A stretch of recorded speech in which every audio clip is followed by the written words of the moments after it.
one of the 12 tribes, but it was also the name of the southern kingdom. We know the northern kingdom was Israel, the southern kingdom was Judea, and that was where Christ would come from, is the line of the tribe of Judah. Not Judea, but Judah, I'm sorry.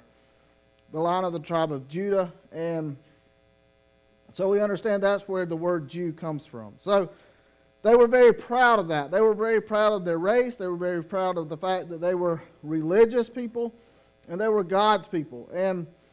But Paul is going to point out here, just because they were a Jew and born a Jew, that wasn't their salvation, because they believed that just because they were born into a certain family, or they were born to a certain people, or born to a certain race, that saved them. And if we're not careful, we'll almost rely on religion more than we rely on our relationship with the Lord. And that's the problem here, and Paul's going to point out that problem in Scripture. So verse 1 is saying, you're called a Jew, and you resteth in the law. In other words, you're putting all your trust in the law, and you boast of God and say that you are God's people. Verse 18 says, and knowest his will, and you approvest the things that are more excellent, being instructed out of the law, and art confident that thou thyself art a guide of the blind, a light of them which are in darkness, an instructor of the foolish, a teacher of babes, which has the form of knowledge and of the truth in the law. So he's saying here that the confusion that the Jews had was that they were putting all their confidence in the fact that they were born a Jew. It would almost be like us saying, just because we're born an American, just because we're born free, that we have special privilege when it comes to God. But they did not apply the spiritual aspect of being a Jew. And that was the most significant part. That was the most significant thing that God had for them to be set apart, was not just because they were a certain race, but because they had spiritual enlightenment. Now, that's what he says in verse 19. You're confident that you said that, number one, that you guide the blind. In other words, you lead people that are lost. And they said they do that. Then they said they were a light to the darkness. Then they said they were instructors of the foolish. Then they said they were the teachers of babes. So they prided themselves in saying that they were the ones that led everybody else. They were the instructors. They were the teachers. They were the ones that brought people out of foolishness. But I want to show you something in the book of John chapter 8. Because Jesus addressed this specifically in John chapter 8 while he was on the earth. He dealt with these Jews. And he specifically does something and says some things here that I want to bring out of the book of Romans, that Paul is re-emphasizing what Christ had already taught. So John chapter 8 verse 39. He's talking to the Pharisees and to the Jews. And he says, they answered and said unto him, Abraham is our father. And Jesus said to them, if you were Abraham's children, you would do the works of Abraham. But now you seek to kill me. And this is Jesus talking. He said, a man that hath told you the truth, which I have heard of God, this did not Abraham. You do the deeds of your father. Then said they unto him, we be not born of fornication. We have but one Father, even God. So they prided themselves in being the sons of Abraham. But he said, if you are truly the sons of Abraham, then your actions would reflect who you are. If you were truly following after the Jewish way and the spiritual side of being a Jew, then it would be reflected in the way you act. And you're sitting here saying that you're going to kill the Messiah. You're going to kill Christ. Now, Jews still have a problem with this today. Jews do not believe that Jesus Christ, an Orthodox Jew does not believe that Jesus Christ was Messiah. They don't believe that. They are still looking for Messiah to come. And when he comes the second time, they will almost see him as the first time. And then they'll realize that they messed up the first time. They'll realize he is who he said he was. And they'll accept him as Messiah one day. And they'll realize that they crucified the very Son of God. So Jesus is trying to tell them while he was on the earth that you guys are going to crucify me. You're going to kill me. And you saying that you're the sons of God and that you are the children of God and you are the children of Abraham. Verse 41 says, you do the deeds of your father. And then verse 42 says, Jesus said to them, if God were your father, you would love me. For I proceeded forth and came from God. Neither came I of myself, but he sent me. Why do you not understand my speech? In other words, Jesus said, why don't you understand what I'm saying? He said, why are you not getting what I'm saying to you? And he says, why do you not understand my speech? Even because you cannot hear my word, you're not getting what I'm saying, Jesus said. He said, you and your father, the devil. Now that probably went off like a real good sermon, didn't it? He said, your father's the devil. He said, your father's not Abraham. Your father's the devil. And the lust of your father you will do. He was a murderer from the beginning, and abode not in the truth, because there was no truth in him. When he speaketh a lie, he speaketh of his own, for he is a liar, and the father of it. He's talking about the devil, and he's showing them that they're following after Satan and not following after God. Verse 45, and because I tell you the truth, you believe me not. Which of you convinceth me of sin? And if I say the truth, why do you not believe me? He that is God, he that is of God, heareth God's words. Ye therefore hear them not, because ye are not of God. So Jesus scolded them. I mean, he really scolded them. He said, listen, you say you're a Jew, and you follow after Abraham. He said, Abraham's your father, and they took pride in that. They took pride in the way they lived up by that tradition of life. But he said, you're missing the whole picture of the reason that I called Abraham out of the Ur of Chaldees and made him a people, that I might come through his seed and I might redeem his people, and now you're going to kill me. He said, you're not seeing it. You're not seeing the whole picture. They were so blinded by their own good deeds and by their own self-righteousness that they missed Jesus Christ. And I say that to say this, if we're not careful, we get wrapped up in ourselves and our own ideas and our own religious culture that we miss the meaning of what we're doing. We miss the meaning of why we come. We miss the meaning of why we sing. We miss the meaning of why we preach and why we go and why we do and why we serve and why we usher, why we deacon and why we teach Sunday school and why we run the sound and why we do what we do. We miss that picture. If we're not careful, we get wrapped up in the tradition and the acts of what we're doing, and we miss Jesus Christ. And their whole culture, their whole people, their whole race of people did this. And so Paul is emphasizing to them that this is not about who you are, but whose you are. It's not about your religious acts, but it's about your relationship with God through Jesus Christ.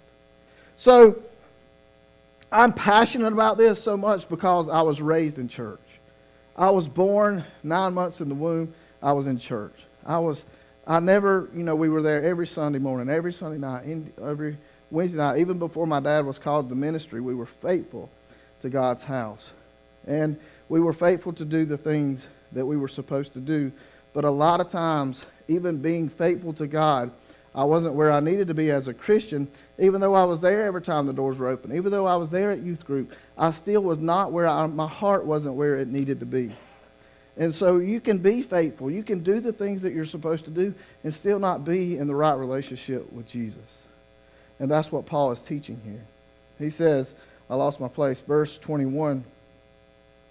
Thou therefore, which teachest another, teachest thou not thyself? In other words, before you teach it, you might better start doing it yourself. You say,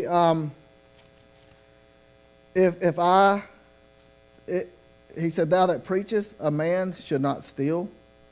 Well, do you steal? He said, you standing and you're preaching as rabbis and Pharisees and Sadducees, and you're teaching in the temple that you shouldn't steal, but are you stealing? And they're like, well, we don't go around taking things that don't belong to us, but they were stealing in other ways. They were changing the law so that they could earn more money off of the offerings, off of the sacrifices the people would buy from the temple. They were ripping people off.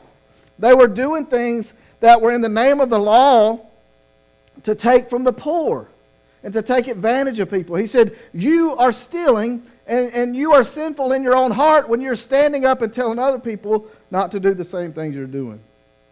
And then he said again, he said, verse 22, thou that sayest a man should not commit adultery, dost thou commit adultery?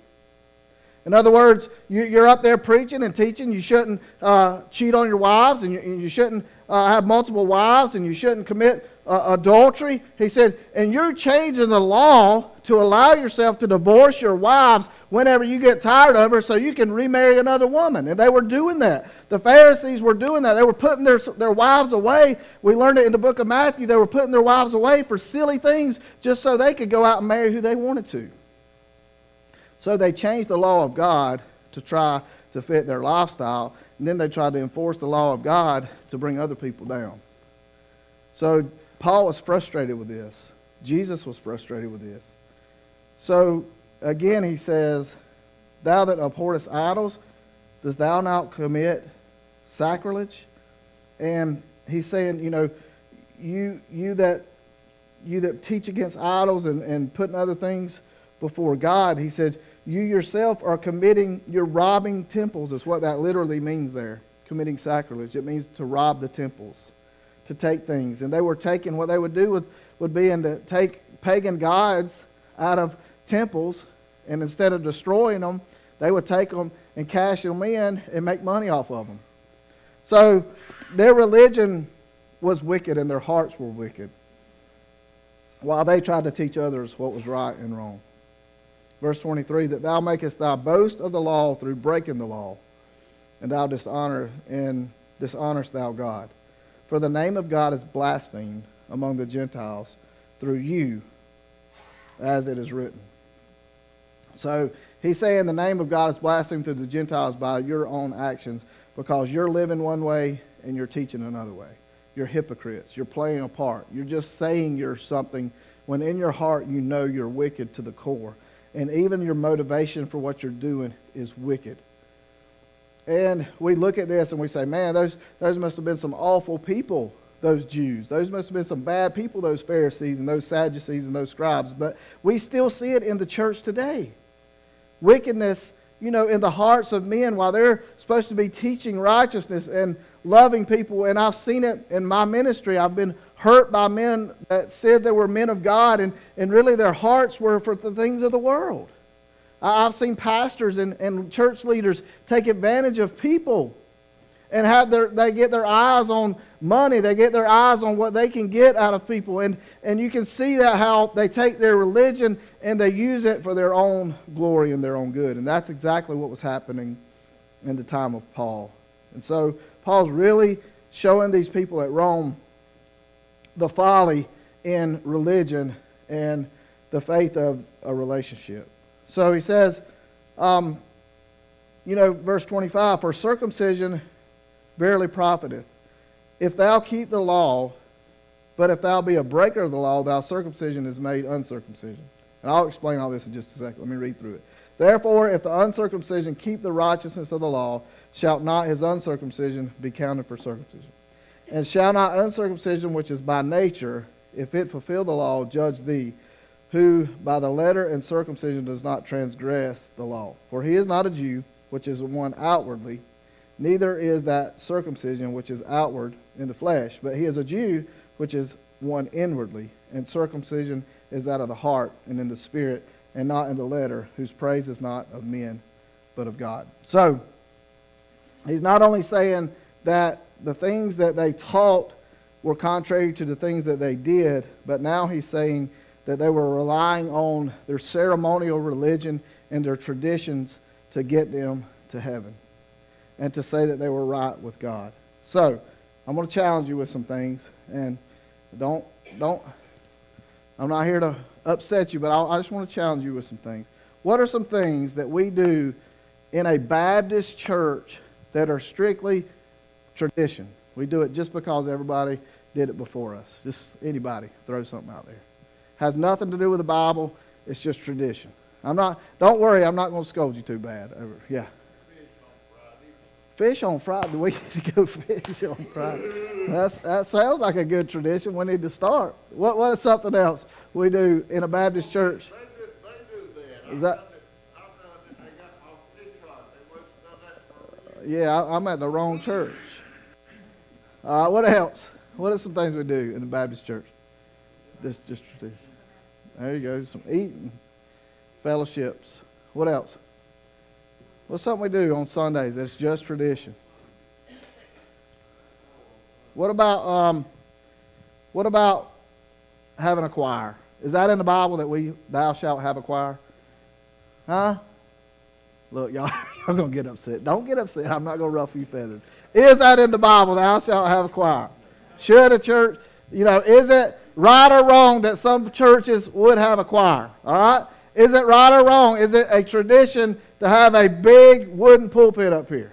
That's a tradition of the church, all right? Tradition of the church might be that we sing out of these hymn books, and we love our hymn books, and I'm not teaching against hymn books, but it's not in the Bible. It's just what we do because it's what we do. And we're told in the Bible to sing hymns and to sing praises and to sing new songs before the Lord. Something else, pews, the pews you're sitting in. This is a tradition. The steeple that we put on our church is a tradition. But all of these things, what I want to get out, and before you get upset with me, all of these things are traditions. Nothing wrong with them. I'm not preaching against them, and I'm not against them.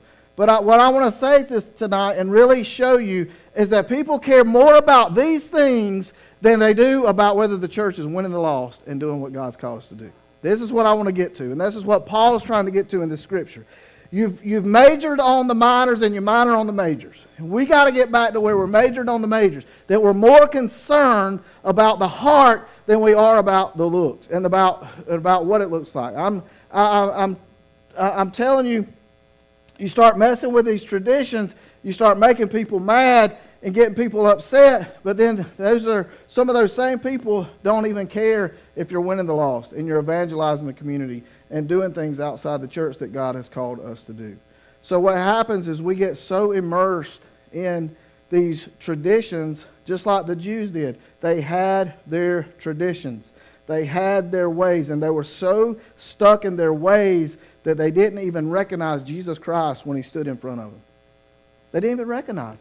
They had got so far away from God that they didn't recognize God in the flesh when he stood in front of them. And like I said, don't leave thinking that I'm ready to get rid of all this stuff, because I'm not. You're missing my whole point if you think that. What I'm saying is that could we have church even if we didn't have these things? And the answer is yes. Jesus did it all the time. Jesus stood in a boat and he preached to people on the shoreline. Jesus went to the mountains and he preached to people that came to him. He didn't have a pulpit. He didn't even have a church. He didn't have a steeple. He didn't have a choir. He didn't have all these things that we have every Sunday. But he still preached the gospel. I've been in other countries. I've preached under a tarp. And I've seen people get saved. And I've seen lives change. You don't have to have all these things, but we can't get so wrapped up in our tradition and our ideas of what things are supposed to look like that we miss lost sinners that pass us by all the time. Are y'all getting that, or are y'all mad at me? Okay. Y'all still love me. I love y'all. But what I'm saying is, I honestly, if I walked in here, let's just say this. If I walked in here Sunday morning, and I will not, but if I walked in here Sunday morning without my suit on, how many people would be upset with me? Some people would. I mean, it's just because that's what we are used to doing. But did Jesus wear a suit when he preached? No, he didn't have one. He didn't even wear the nicest things that they wore that day because he didn't have it. The Bible says he didn't even have a place to lay his head. He didn't have a place to sleep. So, and I understand giving God our best. I understand all of those things, but we can't focus on the minor things and miss the major things. Or you get what I'm saying? We can't miss the opportunities. We can't miss, if somebody walks in our church that's lost, man, they should know that our heart is to reach them. If somebody is in our community that's lost, they should know that White Plains cares about them. And the most important thing is about our mission and doing what God has called us to do and living out the life that Jesus Christ has called us to live. That is what we're called to do, and we can't miss it. Because I think a lot of times we miss it as a church. We miss so many opportunities. You can come to church on Sunday, we can worship together, you can hear a great message, and you can go out on Monday morning and just treat people like dirt and not tell people about Christ. And what profit did it do you to hear the word if you didn't apply the word? And that's what it means to grow. And that's what Paul is telling people here. You can know the law, and they knew the law. They knew the law better than anybody in this building. These little Jewish boys, they went, and that's where the word catechism came from. It's from them. It comes from a Greek word that meant for them to repeat and to learn and to learn by repetition over and over again. They would cite the Old Testament scriptures. A lot of these men could recite many books in the Old Testament. They knew them by heart, but it did them no good because they didn't apply them to their life. And the last part of this chapter is telling us that, the uncircumcision were the Gentiles. The circumcised were the Jews. They had an outward way to say that they were different than everybody else. But in their heart, they didn't live it. And that's what he's emphasizing. He said, it doesn't matter if you were circumcised or uncircumcised. If you were, on the 8th day, the Jewish boy would be circumcised. And that was his sign that he was set apart from everybody else. And he says, and then you got a Gentile who is not circumcised, but they live a life of righteousness and they live a life that glorifies God. He says, does God see the Jew and say, well, just because you're a Jew, I'm going to accept you, and I'm not going to accept the Gentile, even though he is the one that's right with God. So that's what Paul's emphasizing here as he's teaching here. All right, some of y'all still worried about my suit, so y'all going to be all right. Okay, I'm wearing a suit Sunday. Paul says that all this is a matter of the heart. It's a matter of what's inside the person. And that's what it means, guys. That's what, if you don't get anything else, this is what I want you to really focus on. It's a matter of the heart. It's a matter of the heart. Everything that we do is a matter of the heart. What motivates us to do what we do is not so others pat us on the back. It's not so we can earn some kind of, glorification from men. But it's all about what's in our heart, what motivates us. Are we broken for lost sinners? Do we care for lost sinners? This Sunday, and if you get a chance, read it before you come. I'm preaching out of the book of Ruth. If you can read that 4-chapter book before you get here Sunday. I'm preaching on Ruth and how Ruth was redeemed by Boaz and how that is a picture of Christ that redeems us. Have you ever thought about this? And I just want to kind of get your brain thinking a little bit. Have you ever thought about the fact that you were born in a place where there's food and there's water and there's jobs and there's opportunities, and you were born in a place where the gospel is preached? You were born to a family, most of us, some maybe not, to a family that loved you and cared for you enough to teach you what's right and wrong. Mine brought me to church, and I was born in a place where I could hear the gospel repeatedly over and over and over and over again, even since I was born. But there's so many billions of people that don't have the opportunity that you have. You ever thought about that? You ever really let that sink in to say, God, why? Why was I born to? I didn't make the choice where I was going to be born or who I was going to be born to. God did that. So to me, that makes me think God has a great responsibility for me to fulfill, because I have a lot that's been given to me. So to whom much is given, much is required. I need to be doing what God's called me to do, because I have so many opportunities. Because God has put me in this place, and God has given me a purpose, and God's given me the gospel. And with that comes responsibility. It's not for us to just sit back on and say, well, thank God I was born in America, and thank God, I don't have to beg for food and water every day. Thank God that my children are not starving to death and their bellies are swelled up because they have diseases, or they're eat up with all kind of different, HIV viruses and things that they got through blood and everything, like kids live in Africa and other places across the world. You ever think about those 2 billion people who've never even heard? You ever think about those billions of people that have to worry about how they're going to eat tomorrow? But you're born where you're born. But I think with what we have a great responsibility to fulfill. And I want to challenge you with that as you think about that. As you think about the fact of the opportunities that God's given you, and what have you done with those opportunities. And I think that we can be challenged by that, every single person in here, because we've been given much and we've been blessed so much. And I want us to take that and use it for God's glory. And it ain't about religion, it ain't about tradition, it's about what's in our hearts. And That's what's going to change people. That's what people's going to see that. People's going to recognize if you really love them. People, the old saying is people don't know, they don't care how much you know until they know how much you care. And that's where people really get it. And that's how we're really going to reach people. It's when we show them we really care. Lord, I thank you for what we've learned tonight. God, I thank you for the book of Romans. God, it's a challenge to us. God, it's a challenge to our lives. Paul was very blunt in the way he put things. And Paul, Lord, he was a very wise man and he was a great scholar. And Lord, he knew the Jewish culture. He was born in it. He knew it. He lived it himself. Lord, he was taught all these laws. He was taught all these traditions from the time that he was just a young boy.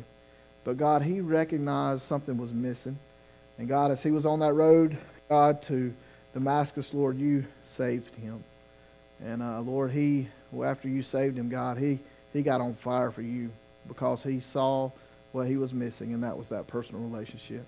God, help us to see that today. Help us not to get so busy doing church that we forget about our neighbor who's dying and going to hell.